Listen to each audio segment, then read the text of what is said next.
తాకట్లో ఉన్న బంగారాన్ని విడిపించి ఆ రోజున మార్కెట్ ధర కట్టి మిగిలిన డబ్బును మీకు అందిస్తుంది కొమ్మూరి గోల్డ్.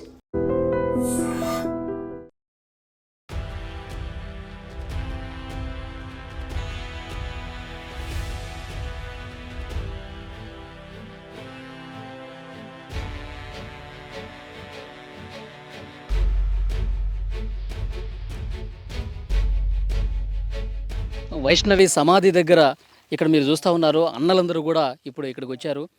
2 రోజులు అవుతుంది వైష్ణవి భోజనం చేసి. వైష్ణవికి ఇష్టమైనటువంటి బిర్యానీ తీసుకొచ్చాము. వైష్ణవి రోటీ తీసుకొచ్చాము, బిర్యానీ తీసుకొచ్చాము. ఆమెకి మంది అంటే కూడా ఇష్టం, అది కూడా తీసుకొస్తున్నాం.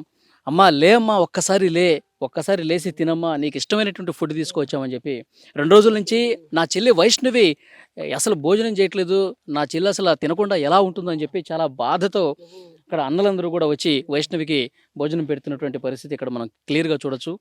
2వ రోజు సమాధి దగ్గర అన్నలందరూ వచ్చి నా నా చెల్లికి ఎంతో ఇష్టం. నా చెల్లి ఎప్పుడైనా సరే ఏదన్నా ఆకలేస్తుంది, నాకు బిర్యానీ కావాలంటే పరుగున వెళ్ళి బిర్యానీ తీసుకొచ్చినటువంటి అన్నలు ఈరోజు తను లేకపోయేసరికి తను అసలు ఏంటంటే తనకి ఇష్టమైనటువంటి ఫుడ్ అసలు ఏముంది, అసలు ఎలా లోపల సమాధిలో ఉండగలుగుతుంది, లేమ్మా ఒక్కసారి లే, ఈ అన్న వచ్చాడు, ఈ అన్న నీకు ఇష్టమైనటువంటి బిర్యానీ తీసుకొచ్చాడు, తిందుగాని లేమ్మా అని చెప్పి లేపుతున్నాడు. చూడండి ఒక్కసారి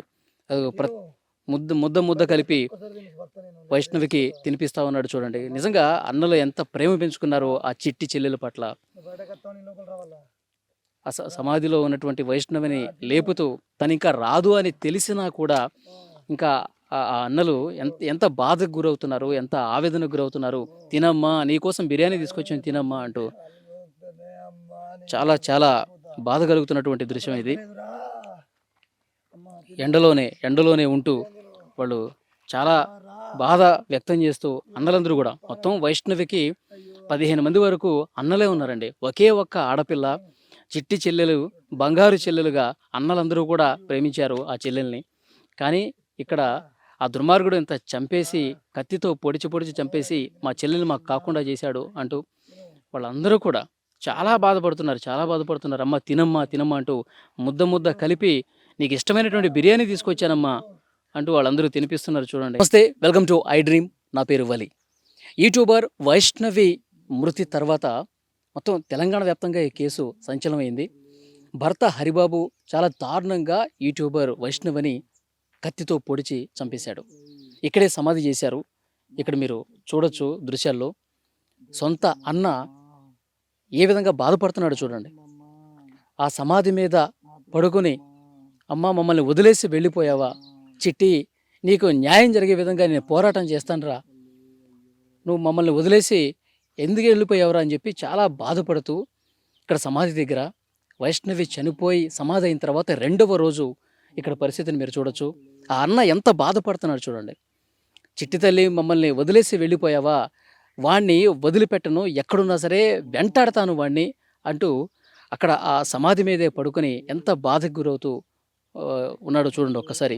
సమాధి దగ్గర అన్నలందరూ వస్తూ ఉన్నారు. 2వ రోజు 3వ రోజు మేము ప్రతిరోజు ఇక్కడికి వస్తాం, ఇంత ఎండ కొడుతుంది, ఈ ఎండలో కూడా లోపల నా చిట్టి తల్లి ఎండకు అసలు ఏ విధంగా తట్టుకుంటుంది అని ఆ అన్న మాట్లాడుతుంటే నిజంగా కళ్ళెంబట నీళ్ళు వస్తున్నాయి. ఒక పరదా లాంటిది, ఒక దుప్పటి లాంటిది తీసుకొచ్చి దీని మీద కప్పాలి, ఇంత ఎండ కొడుతుంది, లోపల నా చిట్టి తల్లికి ఎంత వేడి ఉంటుంది అని చెప్పి చాలా బాధతో అతను మాట్లాడుతున్నటువంటి పరిస్థితుంది. కానీ వైష్ణవిని నమ్మించి మోసం చేసి ప్రేమగా చూసుకుంటానని చెప్పి అర్ధరాత్రి దాటిన తర్వాత కత్తితో పొడిచి చంపేంతటువంటి పరిస్థితి వచ్చిందంటే వాడు ఎలాంటి నరరూప రాక్షసుడో, వాడిని చాలా అంటే చాలా కఠినంగా శిక్షించాలి. పోలీసులు ఏం చేస్తారో మాకు తెలియదు, మాకు అసలు న్యాయం జరుగుతుందా అన్న భయం కూడా వాళ్ళు వ్యక్తం చేస్తున్నటువంటి పరిస్థితి చూడండి. ఆ అన్న, సొంత అన్న వైష్ణవి సమాధి మీద పడుకొని ఎంత విలపిస్తున్నాడు చూడండి, ఎంత ఆవేదన వ్యక్తం చేస్తున్నాడు చూడండి. నిజంగా పగోడికి కూడా ఈ కష్టం రాకూడదు అంటూ నిజంగా చెల్లెల్ని అభిమానించే ప్రతి అన్న గుండె కూడా బరువెక్కుతున్నటువంటి దృశ్యం. మొత్తం 13 నుంచి 16 మంది అన్నలు ఉన్నారండి. ఆ కుటుంబం మొత్తం వారసత్వంలో 16 మంది వరకు అన్నలు ఉంటే ఆ అన్నలందరికీ కూడా ఒకే ఒక్క చిట్టి తల్లి వైష్ణవి. యూట్యూబ్లో వీడియోలు చేస్తూ, ఇన్స్టాలో వీడియోలు చేస్తూ, చిన్న వీడియోలు చేస్తూ మొత్తం ఇక్కడ ఉన్న వాళ్ళందరికీ కూడా సుపరిచితురాలు. అసలు మా ఇంట్లో కూడా ఇలాంటి ఆడపిల్ల ఉంటే బాగుంటుంది కదా, ఇంత చలాకీగా ఇంత యాక్టివ్గా ఉండే ఆడపిల్ల మా ఇంట్లో కూడా ఉంటే బాగుంటుంది కదా అని చెప్పి ప్రతి ఒక్కరు కూడా ఈ ఊళ్ళో వాళ్ళు అనుకుంటూ ఉంటారు. ఎందుకంటే ఈ ఊళ్ళో వైష్ణవి అందరికీ సుపరిచితమే, ప్రతి గల్లీలో వాళ్ళు కూడా. ఎందుకంటే యూట్యూబ్ వీడియోలు చేస్తూ చాలా సరదాగా నవ్వుతూ నవ్విస్తూ ప్రతి ఒక్క చిన్న విషయం కూడా యూట్యూబ్లో పెడుతుంది. కాబట్టి ఇక్కడ ఈ ఊళ్ళో ఉన్న వాళ్ళందరికీ కూడా తెలుసు. నేను ఇంతకుముందు కూడా అక్కడ కాలనీ వాసుల్లో అందరినీ కూడా అడిగితే ఇంత మంచి అమ్మాయిని చంపడానికి వాడికి అసలు చేతులు ఎట్లా వచ్చాయని చెప్పి మాట్లాడుతున్నటువంటి పరిస్థితి ఉంది. ఇక్కడ సమాధి దగ్గర పరిస్థితి చూడండి. ఇంత ఎండ ఉన్నటువంటి సందర్భంలో సమాధి ఎక్కడా అని చెప్పి నేను తెలుసుకుందామని చెప్పి అసలు వైష్ణవిని ఎక్కడ సమాధి చేశారని చెప్పి చూద్దామని వస్తే ఇక్కడ వాళ్ళ అన్న బాధపడుతూ ఏ విధంగా పడుకుండిపోయాడో చూడండి. రెండో రోజు సమాధి అయిన తర్వాత రెండవ రోజు సొంత అన్న ఎట్లా విలపిస్తున్నాడు చూడండి. అంటే ఆ చెల్లి పట్ల అతనికి ఎంత ప్రేమ ఉంది.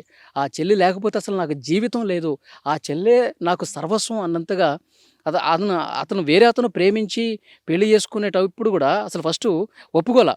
వాడు మందు తాగి నేను చచ్చిపోతాను, ఆ అమ్మాయి లేకపోతే నేను బతకలేనంటే సరే మంచి ప్రేమ ఉందేమో, మంచిగా చూసుకుంటాడేమో అని చెప్పి చేస్తే ఈరోజు మా చెల్లిని మాకు దూరం చేశాడు, కత్తితో పొడిచి చంపాడంటే ఇంకా దాన్ని తలుచుకొని గుండెల్ని అసలు ఆ బాధని తట్టుకోలేని పరిస్థితి. నిజంగా చూడండి ఆ అన్న, బ్రదర్ వద్దు ఇక్కడ రండి, బాగా ఎండగా ఉందంటే నా చెల్లిని నేను వదిలిపెట్టి నేను రాలేను అనేటువంటి పరిస్థితి ఇక్కడ కనిపిస్తుంది. నిజంగా ఇక్కడ ఫుడ్ కూడా తెప్పిస్తున్నారంట. ఇక్కడ ఫుడ్ తీసుకొచ్చి ఇక్కడ పెడతాము, మా చెల్లి రెండు రోజులు అవుతుంది భోజనం చేసి, మా చెల్లికి భోజనం పెట్టాలి అని చెప్పి ఇంటి దగ్గర నుంచి కూడా అన్నం తీసుకురమ్మని చెప్పి ఇతను ఫోన్ చేశాడు. ఆ సమాధి మీద పడుకుండిపోయి ఎంత విలపిస్తున్నారు చూడండి. నిజంగా గుండెలో ద్రవింపజేసేటువంటి ఘటన ఇది. ప్రతి ఒక్కరూ కూడా కన్నీళ్ళు పెట్టుకునే ఘటన. అన్న చెల్లెల తాలూకు ఎంత ప్రేమ చూపిస్తున్నాడో ఈ దృశ్యం చూస్తే మనకు అర్థమవుతుంది. కరెక్ట్ కాదు, ఆ సమాధి దగ్గర మీరు చాలా బాధపడతా ఉన్నారు.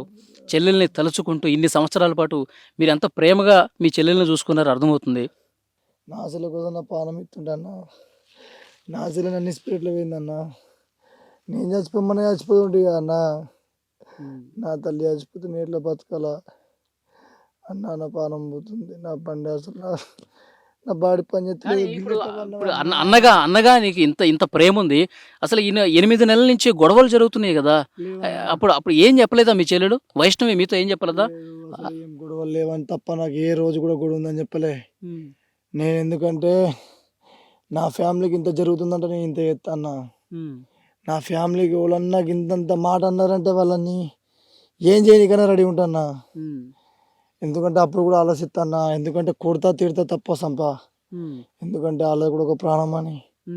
ఇప్పుడు నా తల్లి ప్రాణం మీద నీ ఎవరో చూసుకొని బతకాలన్నా, నీ ఎందుకు బతకాల? నాకు పిల్ల ముందు 2 పిల్లలు ఉన్నారు, వాళ్ళకంటే ఎక్కువ అన్న నా చెల్లె. అన్న ఫోన్ చేసి చెల్లె పానం పోయిందంటే 150, 160, 170 స్పీడు, కేవలం స్విఫ్ట్ డిజైర్ దాన్ని కొట్టి 750 కిలోమీటర్లు 9 గంటలలో 8 గంటలలో వచ్చిన. అయ్యో నా చెల్లె కోసం వస్తా, నా చెల్లె నా కోసం వస్తలేదు అన్న. అప్పుడు ఈ విషయం తెలిసినప్పుడు ఎక్కడున్నావు? వైజాగ్లో ఉన్నా. And for more videos, Please subscribe to iDream. Please subscribe to iDream. Please subscribe iDream. And please subscribe to iDream. For more videos, subscribe to iDream. please like, share and subscribe to the channel. Congratulations, iDream. Subscribe to iDream. Subscribe to iDream. So subscribe to iDream Media. iDream ki iDream team andarki huge congratulations. Please subscribe iDream Media. Please subscribe to iDream. Subscribe iDream. Please subscribe to iDream. iDream అంటే నా కళల channel subscribe చేసుకున్న నోరు తిరుగుతలేదు, మీరైతే గంట గుర్తు కొట్టండి. For more such videos, please subscribe to iDream. Subscribe to iDream. Please subscribe to iDream. Please subscribe iDream Media. Please do subscribe to iDream. Please subscribe to iDream Media. For best entertainment and information, please subscribe iDream. And don't forget to subscribe to iDream.